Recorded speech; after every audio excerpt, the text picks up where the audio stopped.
Assalamualaikum warahmatullahi wabarakatuh.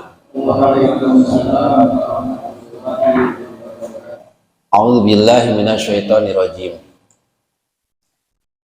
Ya ayyuhalladzina amanu malakum idza qila lakum infiru fi sabilillah faqaltum ilal ard araditum bil hayati dunya minal akhirati fama mata'ul hayati dunya fil akhirati illa qalil. Ayat ini berkaitan dengan dulu waktu orang-orang beriman di zaman Rasulullah diajak berangkat ke Tabuk. Waktu itu orang beriman waktu itu pun terasa berat untuk berangkat. Padahal kalau kita perhatikan berarti sahabat-sahabat dahulu itu adalah binaan Rasulullah Shallallahu Alaihi Wasallam. Kita bayangkan yang ngebinanya Rasulullah, mungkin wajah pun melihat wajah Rasul, suara pun mendengar suara Rasulullah Shallallahu Alaihi Wasallam. Coba zaman sekarang pun yang sekedar ngelihat rambutnya, yang sekedar ngelihat tongkatnya, imamahnya, kadang muncul semangat gak tuh? Ataupun ngelihat masjidnya saja di sana, Masjid Nabawi, beda gak perasaan? Itu bayangkan, seperti itu saja bisa ngangkat semangat orang tuh. Apalagi dahulu bertemu dengan Rasulullah langsung, bercengkrama langsung, melihat wajah Rasul langsung. Tetapi dari ayat ini dijelaskan oleh Allah Subhanahu wa Ta'ala ketika diajak ke Tabuk. Dulu sejarahnya diajak ke Tabuk untuk berperang, yang mana perjalanannya itu kurang lebih 1.400 km. Suruh berangkat, sebagian pakai kuda, sebagian jalan kaki. Cuaca lagi panas banget. Terus orang beriman yang diajak berangkatnya pun lagi punya tanaman yang lagi panen-panennya. Anggur mau dipanen, gandum, ya, kacang adas, itu mau dipanen. Jadi kalau ditinggalkan kemudian ini waktunya panen, kira-kira gimana? Ya rugi gak? Rugi ya. Jadi di sini ada rintangan tentang kehidupan dunia, cinta dunia. Wahai orang beriman, kenapa sih engkau ketika diajak untuk melakukan kebaikan-kebaikan di jalan Allah terasa berat? Beratnya dengan apa? Berat karena kehidupan dunia. Berat tuh ya. Karena ini gambaran bagi kita, pelajaran bagi kita. Memang ayat ini bicara tentang dulu waktu perang Tabuk, tapi coba ambil pelajaran. Pelajarannya seperti apa? Orang-orang waktu itu yang beriman, yang binaan Rasul pun ternyata dengan kehidupan dunia bisa kalah. Jadi kalau zaman sekarang ada yang lebih cenderung ngejar dunia, kira-kira wajar gak? Kenapa sih ketika diajak terasa berat? Beratnya apa? Araditum bil hayatid dunya minal akhirah, karena lebih cenderung ridho terhadap kehidupan dunia daripada akhirat. Lebih baik diam di rumah karena panas, lebih baik manen anggur dan kurma daripada berangkat ke itu berat kehidupan dunia. Dan di sini Allah bukan nanya, walaupun ada kalimat istifham pertanyaan, araditum bil hayatid dunya, itu bukan sebuah pertanyaan, tapi mananya apa? Istifhamnya istifham taubih. Taubih itu yaitu teguran. Jadi nggak mungkin kan Allah nanya ya. Kalau namanya istifham pertanyaan berarti dari tidak tahu supaya tahu. Sementara mungkin nggak Allah nggak tahu. Allah itu al-alim, maha tahu. Tapi di dalam Al-Quran banyak nggak pertanyaan-pertanyaan? Banyak kan? Tapi pertanyaan di dalam Al-Quran itu bukan Allah nggak tahu, tapi mananya di sini diantaranya adalah at-taubih. Taubih itu teguran. Ataupun makna yang lainnya itu adalah ta'jub. Ta'jub itu seruan atau ajakan. Jadi bukan nanya. Kalau kita makan nanya teh ingin tahu pertanyaannya. Mungkin prosentasenya lebih banyak sekarang daripada dahulu. Dahulu itu binaan Rasul sampai ada 80 orang beriman yang nggak berangkat. Sementara yang dibina adalah Rasulullah SAW yang melihat wajah Rasul, bicara dengan Rasul langsung. Nah kondisi zaman sekarang bagaimana? Melihat wajah Rasul pun tidak, mendengar suara dari Rasulullah pun tidak. Kira-kira kalau diajak kepada kebaikan bentrok dengan kehidupan dunia, pilih yang mana kira-kira? Jadi banyak aroditum bil hayati dunia, lebih cenderung mengikuti kehidupan dunia, ayat walidatatiha, kenikmatan dunia, minal akhirati, daripada akhirat. Terhadap cinta dunia itu. Inilah yang harus kita munculkan, alladzina yu'minuna bil ghaib, iman terhadap yang gaib. Ya. Kehidupan dunia Allah sudah tentukan. Semua makhluk hidup yang melata ada di muka bumi ini Allah lah yang ngasih rezeki. Yakin apa enggak gitu? Diri saya mah kadang-kadang yakin, pas prakteknya itu Allah alam pas prakteknya. Lisan mah yakin, semua ditanya, Bapak yakin nggak rezeki kita udah ditanggung? Jawabannya yakin tuh. Pas prakteknya insya Allah. Itu tuh yang harus ditingkatkan. Jadi kalau zaman sekarang jawabannya seperti itu, ya agak wajar. Kenapa? Dulu di zaman Rasul itu sampai 80 orang beriman tidak berangkat. Padahal bagaimana nilai ketika berjihad lebih besar daripada ngurusin unta, kuda, kurma, dan cuaca panas. Tapi ternyata malah nggak berangkat karena panas. Kemudian cuma lebih cenderung ngejar panenan dan ngurus unta dan kudanya. Karena kalau berangkat itu siapa yang ngasih pakan nanti? Kalau berangkat siapa yang memanen? Rugi dong. Padahal itu teh orang-orang yang kayak gitu di antara 80 orang beriman itu, peperangan di awal mah ikut. Perang Badar ikut, perang Uhud ikut, perang Honda, perang Khaibar, perang Hunain ikut. Hebat ya kira-kira pernah ikut peperangan. Tapi pas tahun ke-9 diajak ke Tabuk, cuaca panas, musim panen, urusan dunia, ternyata ada 80 orang beriman tidak berangkat. Kenapa? Lebih cenderung cinta terhadap kehidupan dunia. Berarti ambillah pelajaran bagi kita. Inpirunya dulu mah diajak berperang, sekarang inpiru fisabilillahnya berarti melaksanakan ketaatan kepada Allah. Dan ketika udah pulang dari Tabuk kan Rasul itu nanya ke 80 orang beriman itu, satu persatu ditanya.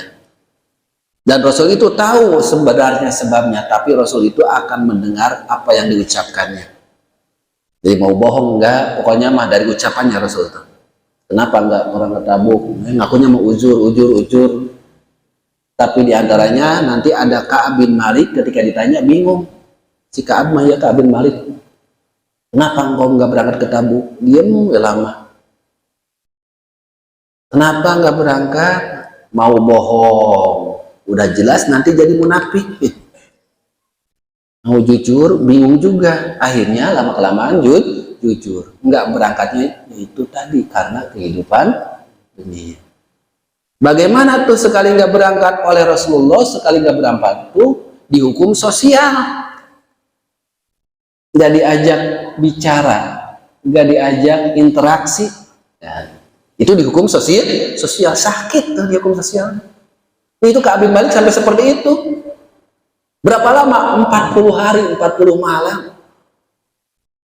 Nangis tiap saat. Kenapa? Teman dekat yang akrab, sahabat yang akrab, ketika didekatin malah menjauh, ketika ditanya malah menjauh.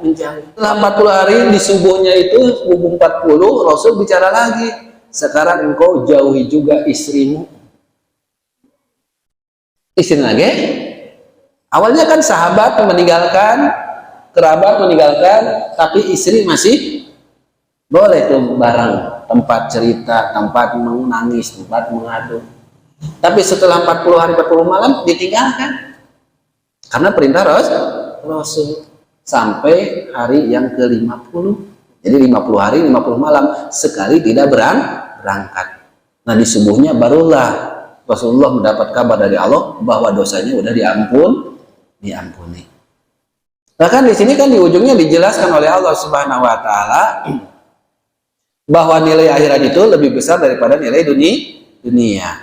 Nilai dunia itu lebih kecil. Umpama mata ul hayati dunia bil akhirati illa qalil.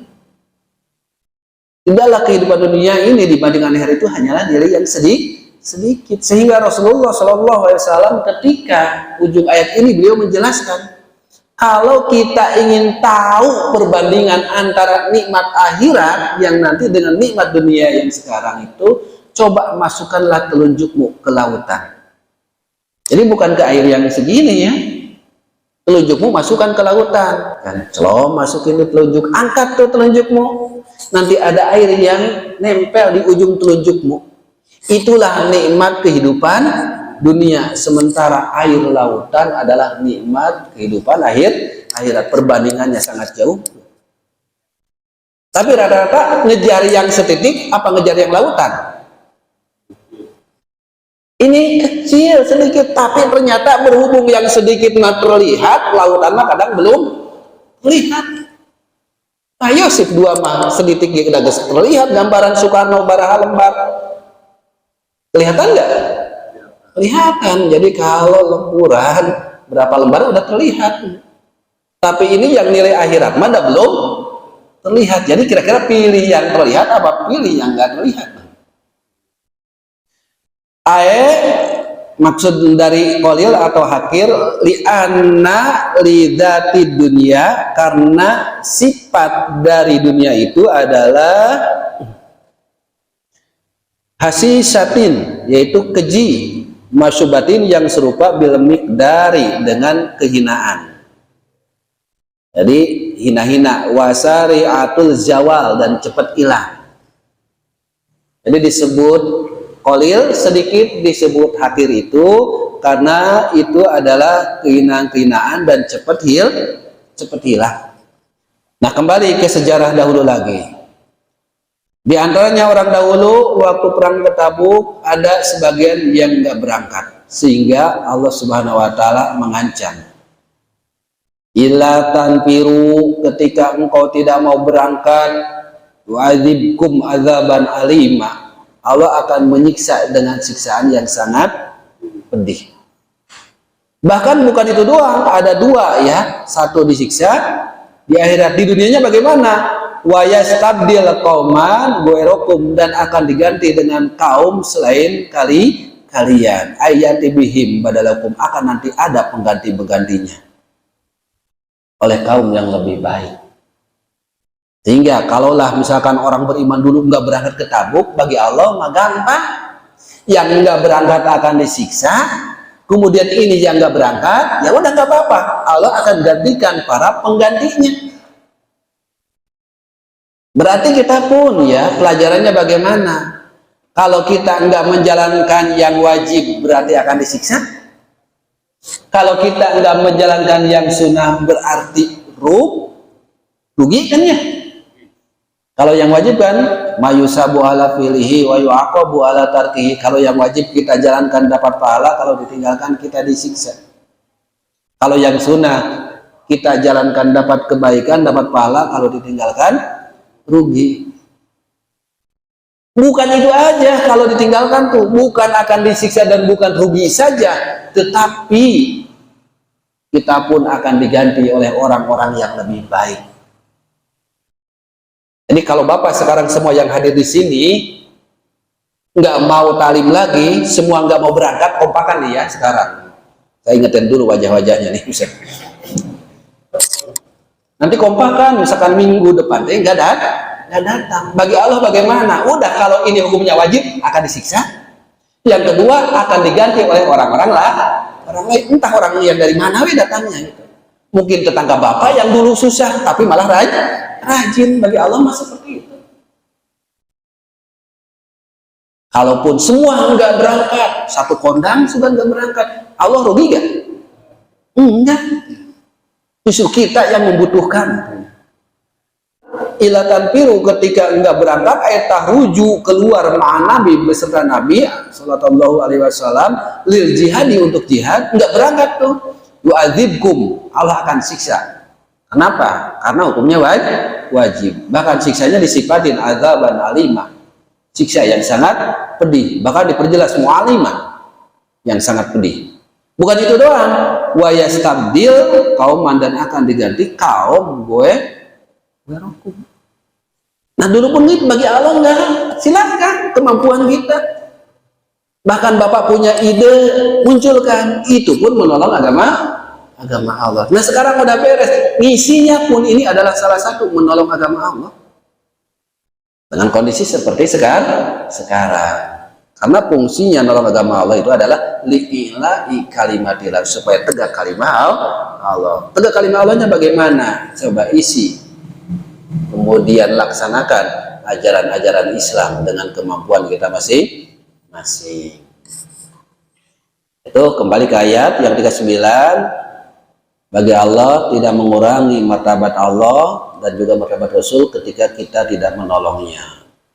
Ayat bitarki nasrihi, dengan meninggalkan pertolongan, fa'inallaha, maka sesungguhnya Allah nasiru dinahu, sesungguhnya Allah yang menolong agamanya. Walaupun ada istilah kan, siapakah yang mau menolong agama Allah?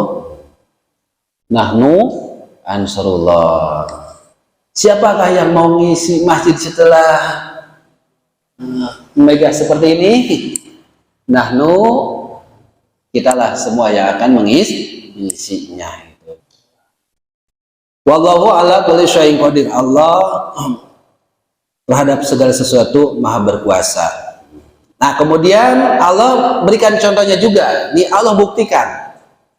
Dulu kan bahasa dari Allah, kalau engkau mau berangkat ke Tabuk ataupun nggak berangkat ke Tabuk, bagi Allah nggak untung dan nggak rugi kan. Cuma kalau nggak berangkat, satu akan disiksa, yang kedua akan diganti dengan kaum yang lebih baik. Kenapa kayak gitu? Karena kata Allah, akulah penolong agamaku.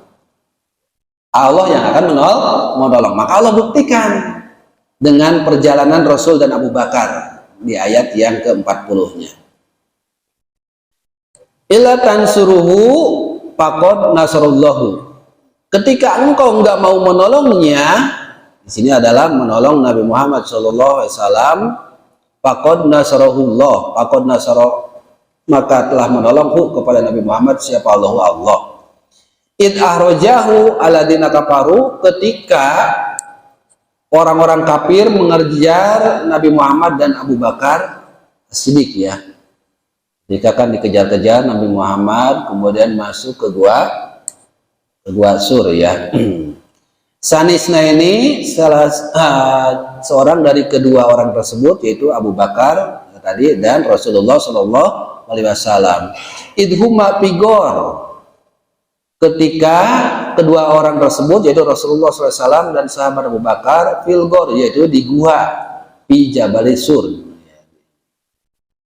Id yaqulu li sahibihi, ketika berkata salah seorang sahabatnya, yaitu Abu Bakar, sampai-sampai berkata, wa qad qala lahu, Abu Bakar berkata kepada Nabi, lama ro'a aqdamul musyrikin.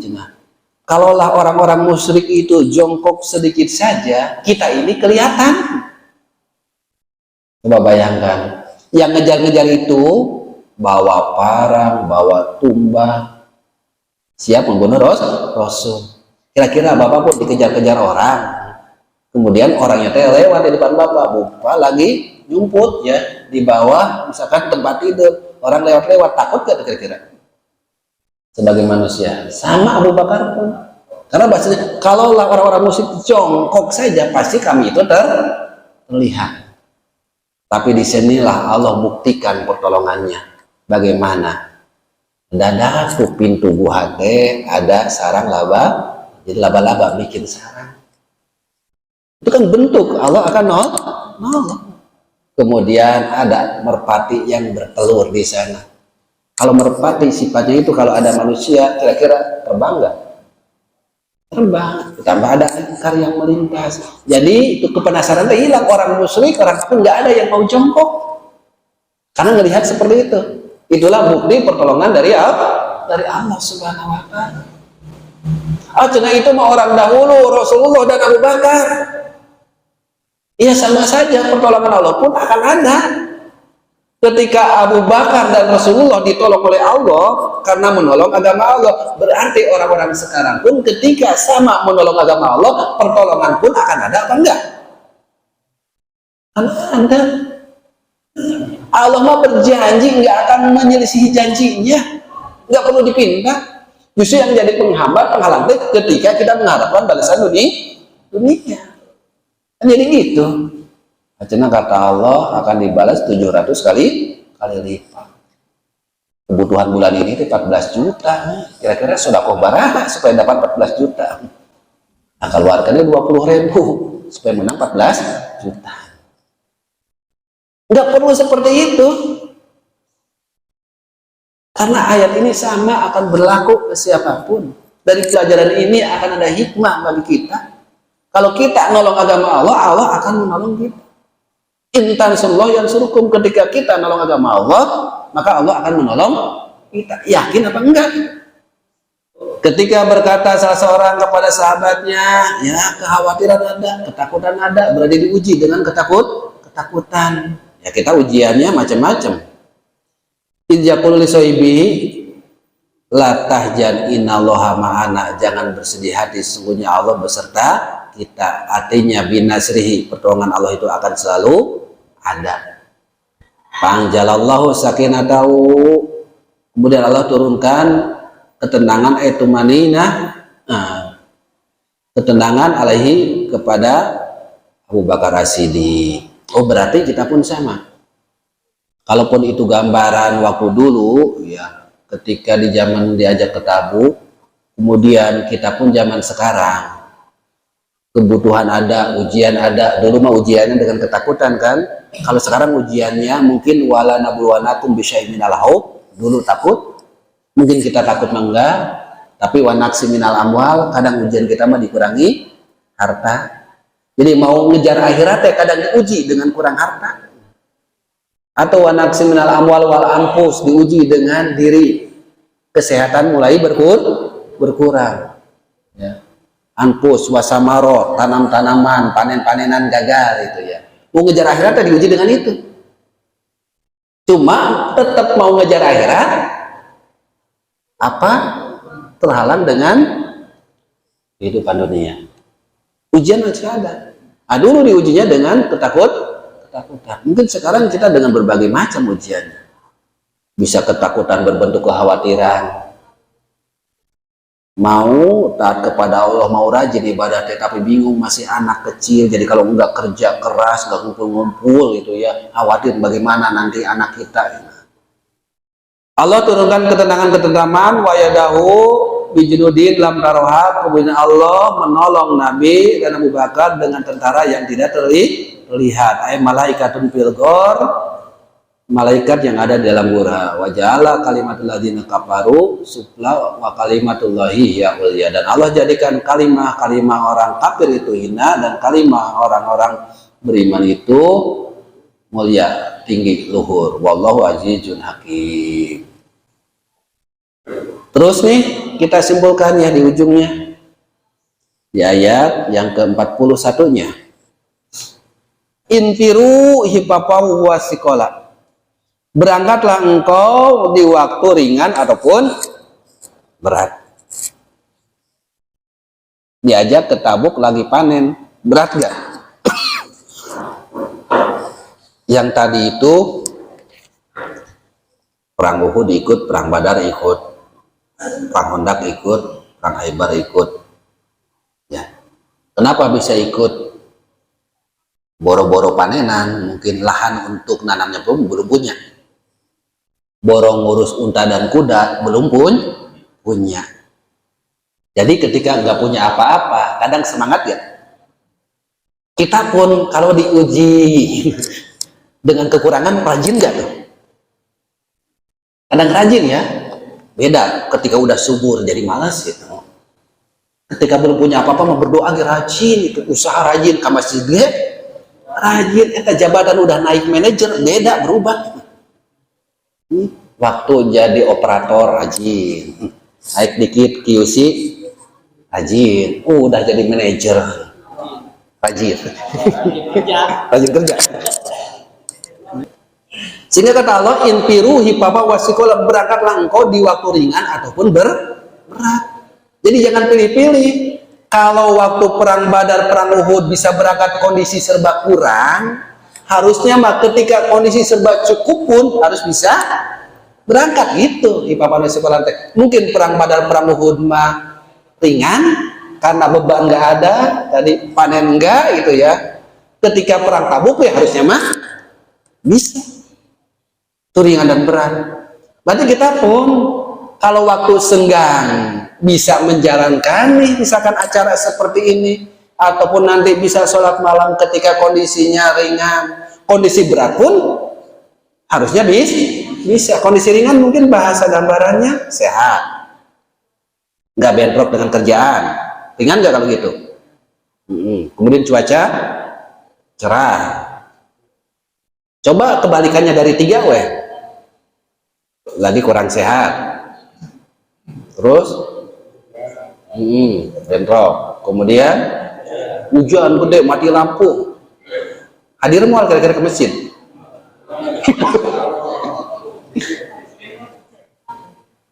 Pak berangkat dalam kondisi apapun, ringan atau berat. Jadi kalau Bapak Ramadan rajin wajar, ya kan? Ramadan rajin mah wajar. Coba Ramadan sebulan penuh saum, tamat gak tuh 30 hari itu, 29? Tamat. Sholat malamnya rajin juga. Baca Quran lebih dekat gak? Sampai ada yang prinsip orang tuh niat dari sekarang, pokoknya sebulan harus khatam, sehari satu juz. Yang di sini pun ada yang kayak gitu kan ngomongnya. Ngomongnya mah banyak. Meningkat wajar. Kenapa? Orang yang saumnya banyak, kemudian suasana pada isya pun rame ya, waktu sahur rame, jadi wajar. Coba sawalnya yang udah biasa 6 hari tamat. Ramadan mah sebulan penuh bukan 6 hari kan, bisa 29, 30 tamat kan. Ini 6 hari, coba kita pun sendiri tamat ya, tamat sawal mah bulannya 6 hari saja kan gitu ya. Terus coba qiyamul lailnya masih tetap jalan nggak? Baca Qurannya gimana? Sedekahnya gimana? Ramadan mau takjil sering sedekah untuk ngasih orang yang berpuasa, rajin tuh tiap sore sampai di masjid kepenuhan, di pinggir jalan yang lewat pun dikasih. Kita pas awal mah sepi di masjidnya.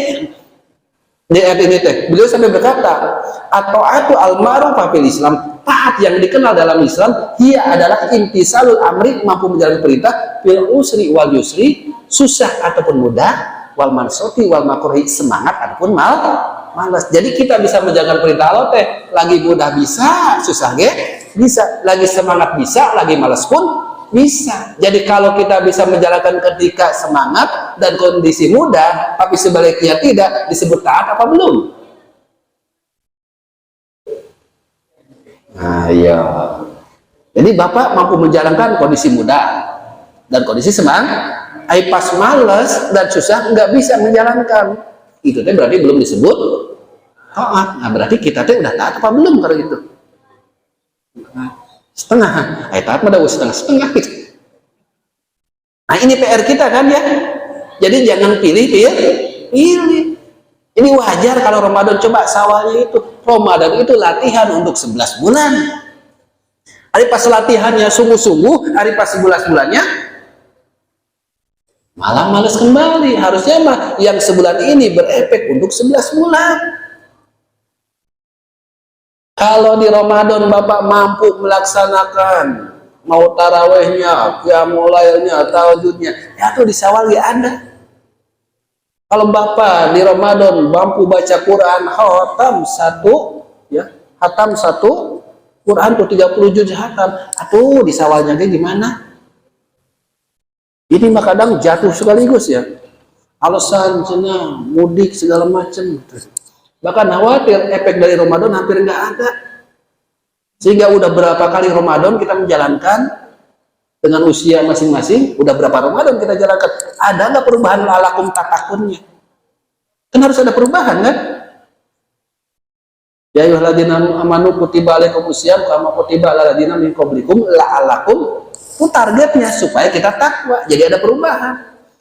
Saum mengajarkan disiplin. Bukti disiplinnya bagaimana? Kalau udah waktunya sahur beres, imsak pasti berhenti. Benar gak? Masuk subuh itu pasti berhenti. Disiplin banget. Maghrib 3 detik lagi ke maghrib berani gak makan? Disiplin gak? Disiplin. Pas maghribnya langsung, padahal ajan belum, baru suara beduk gitu. Beduk lagi belum, baru kalengnya ya, tek tek tek. Ini udah disikat gitu. Disiplin bukan? Nah, coba kedisiplinan itu dipraktekkan di ibadah yang lain. Hari saum udah kayak gitu, ajan maghrib lagi naik motor pulang kerja kayak berhenti dulu. Hari pas sholat setengah jam 1 jam geser biasa. Acena saum mah harus segera. Emang sholat harus segera nggak? Nah sekarang kan baru nempel di saum, di sholatnya mah belum. Harusnya makan disiplin di saum dipraktekkan di ibadah yang lain. Sampai Rasul mengatakan badiru bil amali sholihat, segeralah kalian tuh kalau beramal soleh, bukan saum doang. Bahkan amal yang paling utama sholat apa saum? Sholat.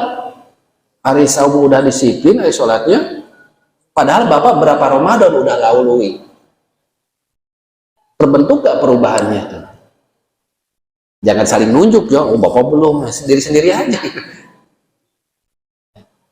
Nah, mudah-mudahan hal seperti itu menjadi dorongan bagi kita. Mudah-mudahan lebih cenderung kita kejar akhirat daripada dunia. Dan dunia mah nggak perlu dikejar, udah Allah persiapkan, tinggal jemput aja ada di mana. Kita semua di sini yang ada di sini udah dengan rincinya, udah Allah persiapkan, nggak perlu dicari. Walaupun kadang bahasa suka mencari, nggak perlu dicari, tinggal cuma tempat menjemputnya berbeda-beda. Ada yang di pabrik, ada yang di pasar, bahkan ada yang di sawah, ada yang di HP. Cuma colek-colek HP jadi duit, ada kan? Ada macam-macam. Yang rajin deh rajin jemputnya. Kalau gagal dari satu lubang, cari lubang yang lain. Ketika di PHK dari perusahaan, berarti Allah persiapan lubang-lubang yang lain. Ini mah di PHK dari perusahaan sedih, galau. Soalnya kalau selagi kita napas ini dikasih, kehidupan ini dikasih, pasti rezeki ada. Mudah-mudahan ini jadi peringatan khusus bagi diri sendiri, umumnya bagi kita semua. Mudah-mudahan kita disampaikan oleh Allah usia ini dan kesempatan ini sampai nanti di bulan Ramadan, dan mudah-mudahan Allah mampukan kita juga mengisi Ramadan bahkan di bulan-bulan setelah bulan Ramadan. Karena tanpa la haula wala quwata, tanpa Allah ya kita nggak mampu apa-apa. Mudah-mudahan kita berdoa bersama-sama ya, sehingga ketika doa bersama mudah-mudahan Allah pun kabul.